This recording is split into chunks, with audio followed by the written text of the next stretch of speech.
lo que serían las diferentes propiedades termodinámicas necesarias para poder evaluar la transferencia de calor. Hablamos de algunos conceptos, por lo menos la primera ley de la termodinámica, hablamos de la ley de Fourier, conversamos también un poquito acerca de las generalidades de los intercambiadores de calor, de algunas ecuaciones para representar cada una digamos, de las propiedades que se pudieran estar asociadas a esos equipos de intercambio, además de los elementos que tenemos que considerar al momento de evaluar un intercambiador de calor, ¿ok? Las condiciones de presión, temperatura, tipo de fluido, para también evaluar la viscosidad y las propiedades asociadas al mismo, ¿ok? Hay un aspecto que me parece bastante importante hacer hincapié, ¿no? El día de ayer conversamos dentro de la presentación de los diferentes tipos de intercambiador de calor, pero solamente mencionamos en las primeras clases los mecanismos de transferencia de calor, digamos, de forma un poco global. Me gustaría un poquito ahondar allí porque dentro de algunas de las actividades necesito que tengan claro el dominio de los mecanismos de transferencia de calor. Entonces hablamos de los tipos de los procesos de transferencia, bien sea por contacto directo, indirecto, y por lo menos me gustaría que estuvieran bastante claros acerca de los mecanismos de transferencia de calor antes de ahondar en los diferentes tipos de intercambiador de calor. Ayer les comenté de forma breve de un ejemplo típico que es un horno de craqueo o un horno de pirólisis en donde se observan los tres mecanismos de transferencia de calor que ya ustedes conocen muy bien, que son el mecanismo de conducción, de convección y de radiación. Recordando los conceptos que sé que van a ser bastante valiosos su aprendizaje para poder captar al momento de diseñar y de optimizar un intercambiador de calor. Hablamos de los mecanismos de conducción, de convección y del mecanismo de radiación. Entonces, fíjense, hay algo bien importante a entender, a comprender en ellos, ¿no? Todos estos fenómenos, y ahí es la razón por la cual hice este paréntesis, son principios físicos de la termodinámica que son importantísimos o notorios para poder evaluar el diferencial de temperatura en los cuerpos y que vamos a saber que definitivamente no va a ser constante, sino que por el contrario, un cuerpo le va a ceder energía al otro y entonces dependiendo de dónde sea esa energía, es decir, el paso de un calor a un objeto, en este caso a partir de tubos o dependiendo del mecanismo que sea, conducción, convección o radiación, hay que tener bien claro lo que sucede, ¿no? En cada uno de ellos. Entonces, bueno, teniendo claros los conceptos, y bueno, les voy a traer aquí a colación algunos ejemplos. La conducción se basa en la transferencia de calor que va desde una parte de un cuerpo hasta otra. ¿Ok? La conducción es, digamos, la razón por la cual en un tiempo más o menos prolongado acaban por adquirir la misma temperatura en toda su extensión dos objetos, ¿ok? Y eso lo alcanzamos a ver en múltiples, digamos, en la naturaleza, pues en nuestro día a día, ¿no? Ahorita voy a mostrarles algunos ejemplos que de verdad les van a ser bastante valiosos para la comprensión y para que ustedes lo puedan captar dentro del curso, ¿no? El mecanismo de convección es, por el contrario, es una transmisión de calor basada en un movimiento, es decir, está involucrado el movimiento de las moléculas de una sustancia. Y ahí juega un rol importante el tipo de fluido, bien sea si es gas o si es un fluido líquido. Y el de radiación, que desde el momento que lo alcanzamos a visualizar desde el proceso de la fotosíntesis, el más básico en la naturaleza, que es la transferencia de calor de un cuerpo a otro mediante las ondas electromagnéticas, ¿ok? Bueno, aquí en la convección, que obviamente lo vamos a hablar, van a haber dos mecanismos, que es convección forzada y natural, sobre todo dentro de la industria. Vamos a manejar lo que sería la convección forzada. Pero bueno, vamos a avanzar un poquitico allí para alcanzar a ver los ejemplos y poderlos comprender de forma, digamos, un poquito mejor. Muy bien, en la diapositiva que alcanzan a ver, ven obviamente una olla hirviendo. Aquí observan los diferentes tipos de mecanismos, la conducción que se va a dar a partir de esa transferencia de energía dada por el calor emitido a la olla, la radiación y la convección. Más o menos en qué se basa cada uno de ellos. Vamos entonces a empezar a explicar de qué se basa cada uno de esos fenómenos que se dan definitivamente en la naturaleza y debemos de entender. Entonces, ok, viendo entonces el mecanismo de conducción. Entonces, podemos ver en nuestra vida diaria que se desarrolla la conducción, por lo menos en los instrumentos, cuando manipulamos carbón o cucharas que están muy calientes y su extensión es corta, la transferencia de calor va a ser mucho más rápida. Es decir, por lo menos ustedes si están calentando algo en agua y colocan un cubierto, por decir una cuchara, dependiendo de la distancia que tengan ustedes con el objeto, ese extremo va a estar más caliente u otro. Uno de los ejemplos clásicos de la conducción es el hielo en una taza de agua caliente, que se va a derretir por este mecanismo. También al hervir agua y cambiar el estado de fase, se logra también ese mecanismo de conducción. El calor que tiene una cuchara al dejarla en un recipiente, como les expliqué, los cuchillos y tenedores, por esa razón tienen son de mango de madera para evitar estos tipos de mecanismos de conducción. ¿Ok? Muy bien. Entonces, entendiendo cuáles serían los principios, tenemos que la conducción es el calor por el cual dos objetos a diferentes temperaturas entran en contacto. Ya sabemos que la temperatura, o sea, el calor va a ser desde donde está la temperatura más alta hasta donde está la temperatura más baja. ¿Y qué es lo que básicamente se va a alcanzar? Es un equilibrio del diferencial, o sea, de la temperatura, ¿no? Bien, entonces lo alcanzamos a visualizar en alguna de las actividades diarias que desarrollamos día a día. Y también, obviamente, dentro de la industria lo tenemos presente. El otro mecanismo que deben de tener bastante claro al momento de desarrollar los procesos industriales es el mecanismo de convección.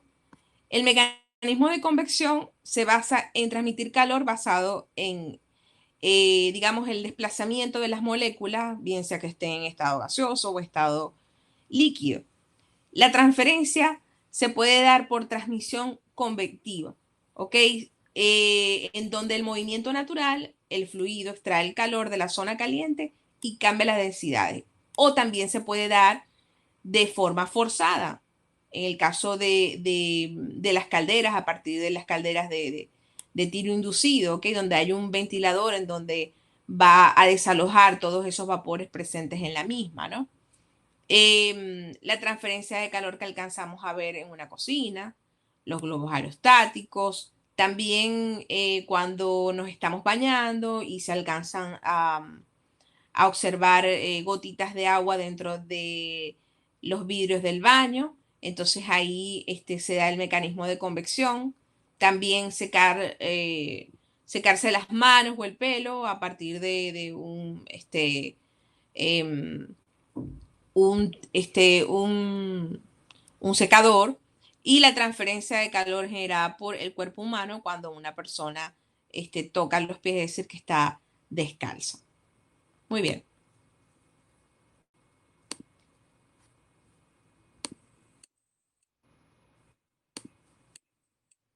¿Me alcanzan a escuchar? Ok.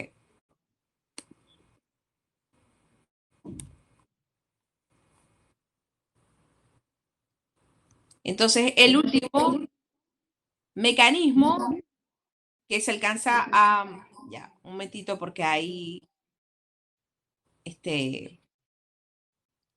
eh,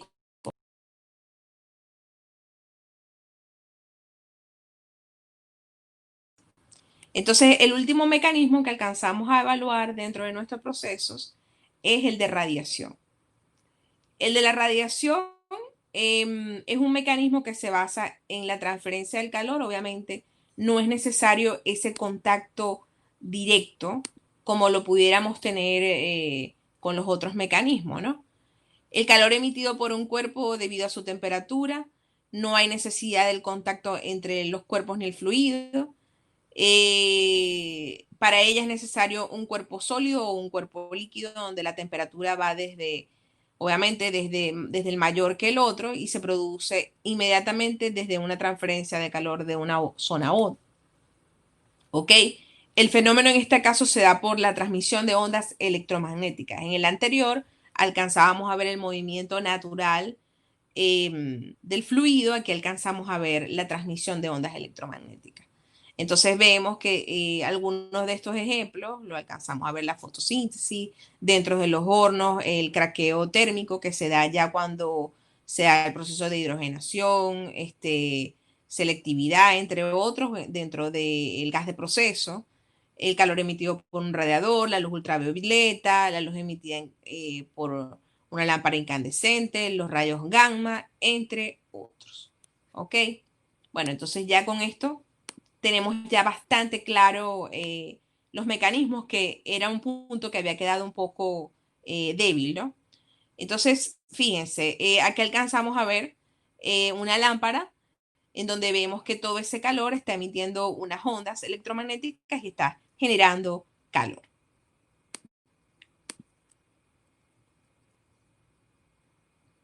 Muy bien, ejercicio práctico. ¿Qué es esta foto que vamos a visualizar? La foto nos muestra una cámara termográfica. Entonces allí alcanzamos a ver de esa imagen diferentes mecanismos de transferencia de calor. ¿Dónde podemos ubicar cada uno de ellos? Bueno, en la imagen podemos alcanzar a ver la conducción, la convección y la radiación. Veamos lo que nos dice la lámina para estar ubicados. ¿Qué significa cada uno de ellos? Entonces, la conducción en el caso de la imagen es el calor que se transmite a través de una cuchara metálica. La convección es el flujo de café dentro de la taza. Y la radiación es la foto en sí. Al ser una imagen térmica tomada con una cámara termográfica, podemos captar la radiación de los cuerpos. Y entonces, básicamente, observaríamos los mecanismos de transferencia de calor. Muy bien. Entonces, ya teniendo claro estos conceptos, vamos entonces a evaluar los diferentes equipos, dependiendo del tipo de transferencia de calor, a considerar dentro de los procesos que se dan en un intercambiador de calor. Muy bien.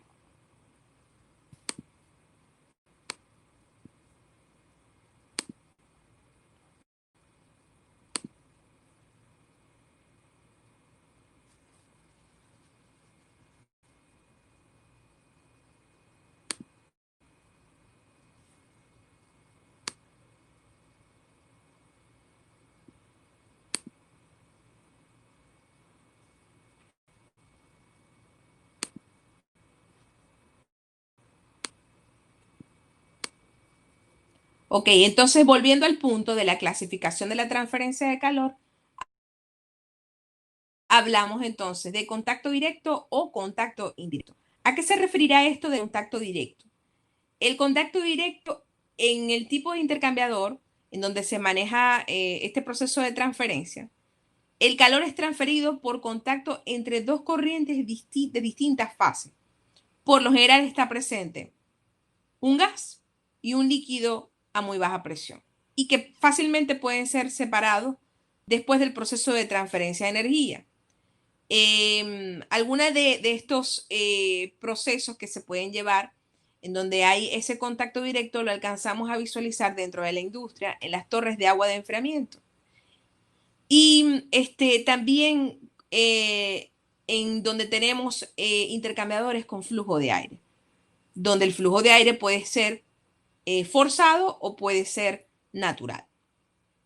En el caso de que hablemos de la transferencia por contacto indirecto, las corrientes pueden permanecer separadas, o sea, es diferente al otro donde fácilmente se pueden separar aquí permanecen separadas, o sea, no pueden estar juntas, y la transferencia de calor se hace a través de una pared divisoria.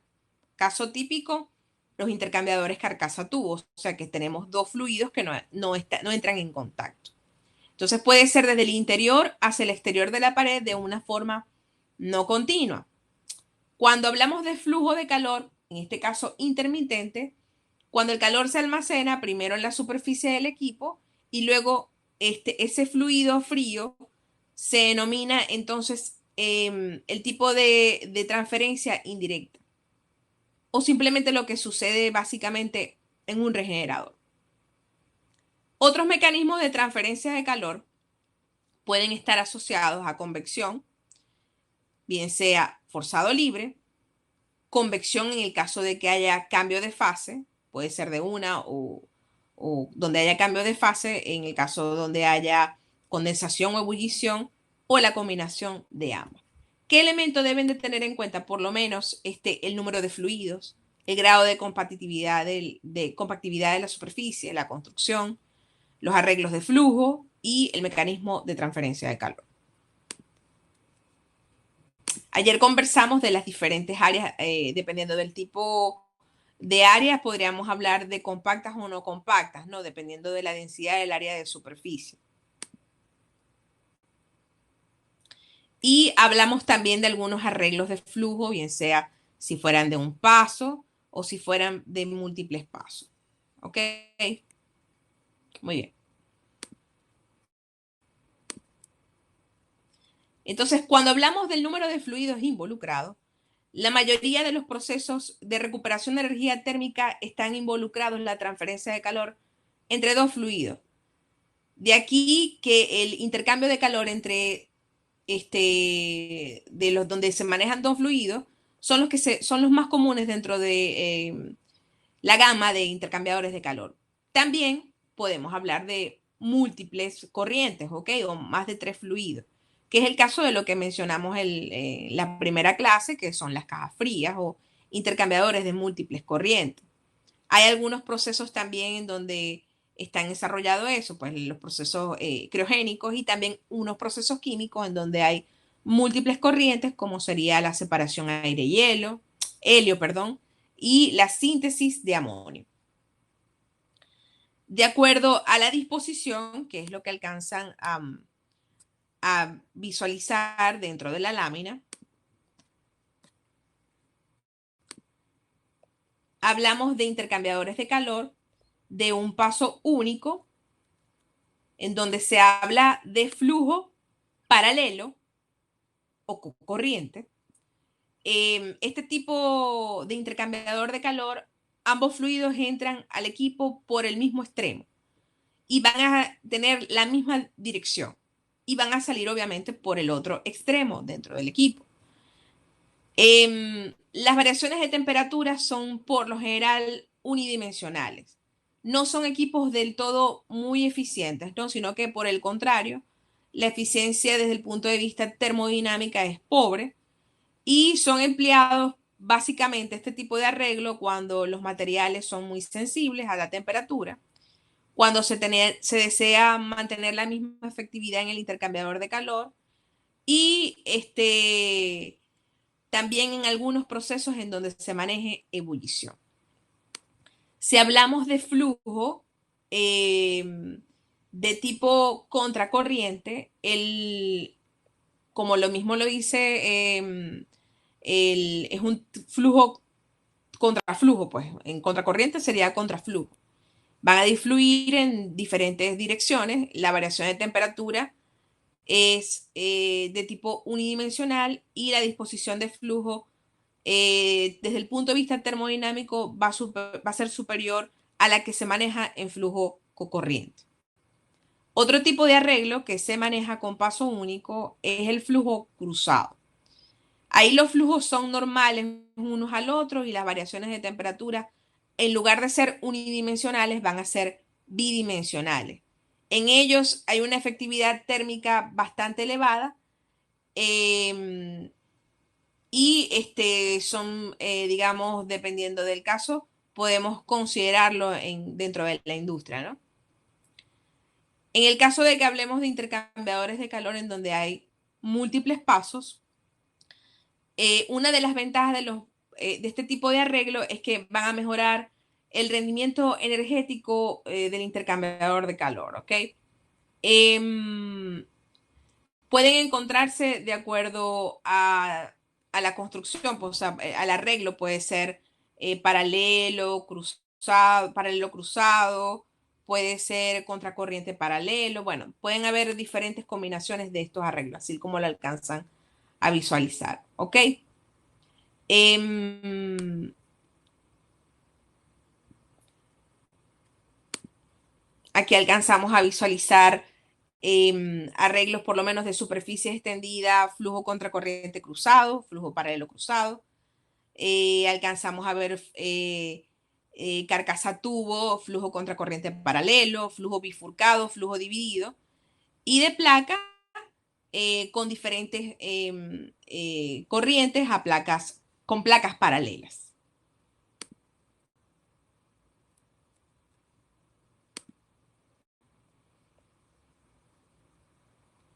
Muy bien, aquí alcanzamos a ver que pueden variar, o sea, pueden haber uno o más fluidos disculpen, dos o más fluidos dependiendo del tipo de intercambiador que ustedes deseen considerar en su proceso. Otro aspecto interesante es, de acuerdo a la compactación que tengan ustedes, ¿okay? Que hablamos en la lámina anterior.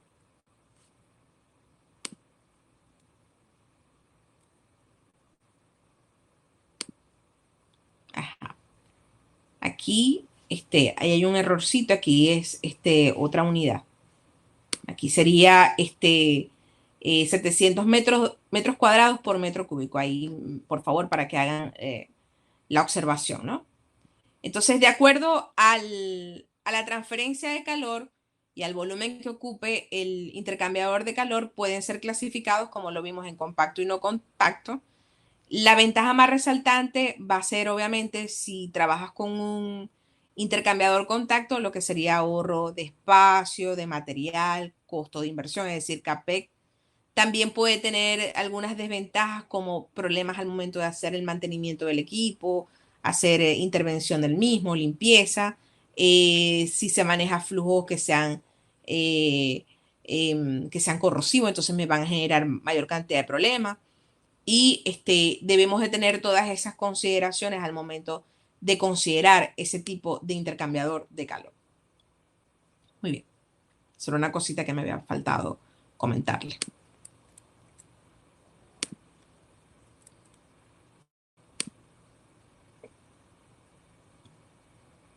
Ok. Entonces vemos que los mecanismos de transferencia pudieran ser, como les estoy diciendo, por convección de una sola fase, convección de una sola fase en un lado, convección de una sola fase en otro lado, de dos fases combinada y transferencia de calor de tipo radiativo.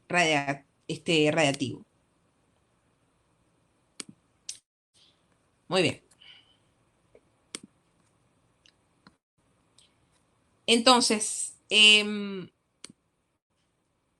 la otro tipo de clasificación va a ser en función del servicio. Si hablamos de enfriadores o evaporadores, hablamos solamente de una fase que puede ser líquido o gas. Si hablamos de dos fases, puede estar involucrado el proceso de condensación o el proceso de ebullición o vaporización.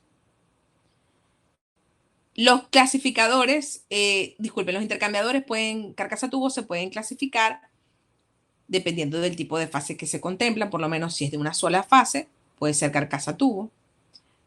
Condensado, un lado condensando y el otro de una sola fase, evaporando, un lado evaporando y el otro lado de una sola fase, y condensando y evaporando, un lado condensando y el otro evaporando. Y aquí es un punto bien importante de lo que vimos en la primera clase, lo que hablamos del calor latente y del calor de vaporización, dependiendo de si se maneja cambio de estado o no, o sea, o cambio de fase, debemos de considerar uno u el otro. ¿Ok?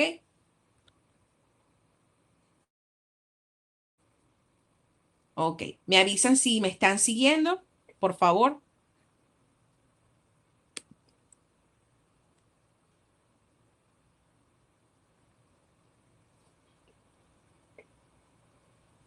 Ok.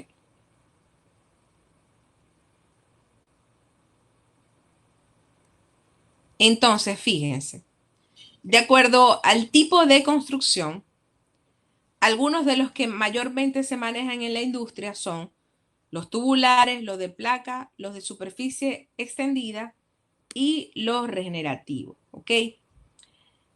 Cuando hablamos de tipo de construcción, hay algunos aspectos bien importantes ahí a resaltar y el por qué, la razón de las cuales se selecciona uno u otro, dependiendo del servicio.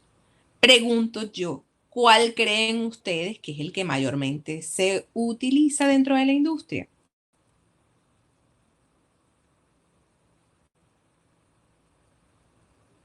Dejo ese interrogante. ¿Cuál creen ustedes que es el que mayormente se utiliza dentro de la industria?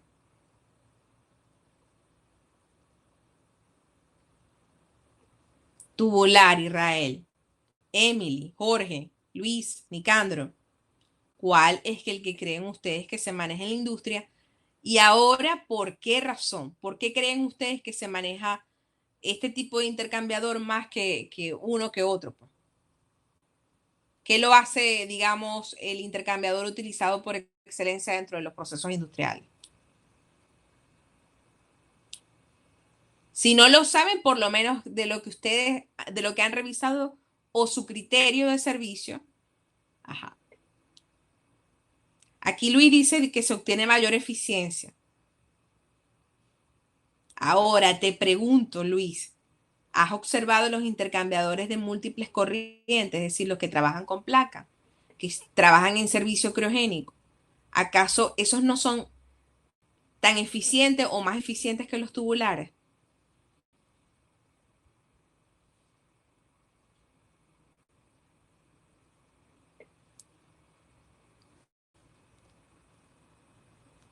Ok,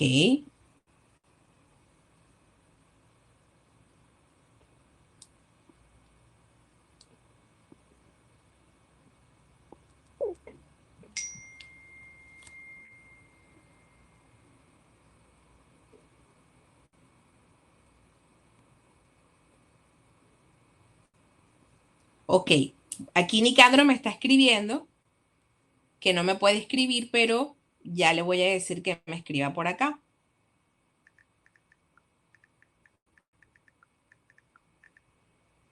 por el chat.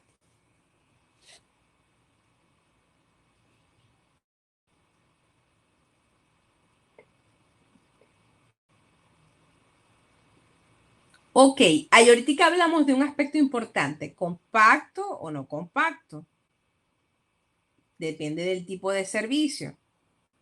Bueno, aquí Nicandro escribe costos, todo va a depender de los costos.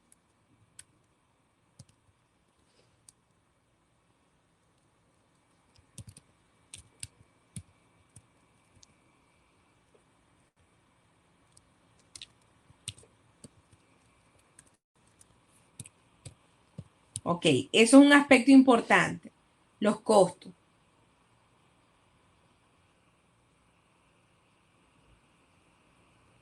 Muy bien, antes de que se me vaya a cerrar la sesión, voy a dejar de grabar, o sea, voy a dejar ahí eso en paréntesis. Entonces, esto va a depender de mi servicio. La recomendación de un tipo u otro, del tipo de servicio, del tipo de proceso, pero por lo general los que mayormente se utilizan en la industria son los intercambiadores tubulares. Voy a explicar por qué. ¿Ok? Entonces, los intercambiadores tubulares, también llamados de doble tubo, son uno de los diseños más simples que comúnmente se manejan dentro de los procesos industriales. Obviamente, ya ustedes lo van a ver, se sabe que son de dos tubos concéntricos y de hecho la próxima clase vamos a mostrar varios de ellos, en donde una corriente circula por dentro del tubo interior, mientras que la otra circula por el ánulo formado entre los tubos. Es uno de los más fáciles de construir, más económico, de mayor versatilidad, me permite el manejo de diferentes fluidos, ¿ok? Lo que lo hace bastante útil. Bueno, también son llamados los arreglos de tipo U. el día de mañana no, el lunes que nos volvemos a ver, vamos a observar que una de las desventajas de este tipo de intercambiador radica en la pequeña superficie de transferencia de calor. Por lo cual, dependiendo de la cantidad de series que tenga el tubo, va a ser más efectivo uno que otro. ¿Ok? Eso es lo que lo va a hacer más efectivo uno que otro. Voy a continuar grabando porque me está dando el sistema para grabar. Ok. Otro aspecto importante de este tipo de intercambiador, del tubular, se pueden fabricar, eso es lo que también lo hace, digamos, más amigable, ¿no? Si nosotros tenemos una planta o trabajamos dentro de un complejo industrial y tenemos taller, dentro de ese taller podemos elaborar